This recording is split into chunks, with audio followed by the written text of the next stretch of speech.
Така, сега продължаваме с назобялната гънка. При същата пациентка работим с швейцарската марка Матеоксан RHA тройка. Този продукт е специално за назобялна, за брадичка. Дори при някои пациенти може да се използва за зона устни. Вече той е много индивидуално. Самият лекар при консултация определя кой продукт от марката на Теосал в коя зона да се постави. Има единица, двойка, тройка и четворка. Виждате, тъй като днеска ще си позволим 0,5 да поставим от едната страна и 0,5 от другата. В момента на половина ще минем вече от лявата страна. След малко ще направим и ще подобрим зоната на баркода. Здравейте отново! Виждате в момента какво правим.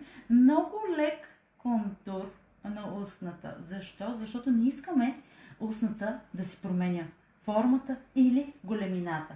Защо правим контура?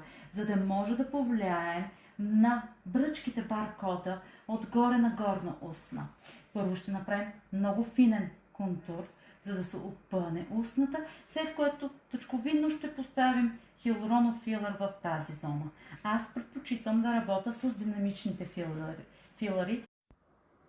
Здравейте на всички дами! Днеска съм с една прекрасна дама, при която виждате в момента инжектираме Елансе М-ка за подчертаване на долна челюст и лифтинг назад. Ще поставим 0,5 от дясната страна, 0,5 от лявата.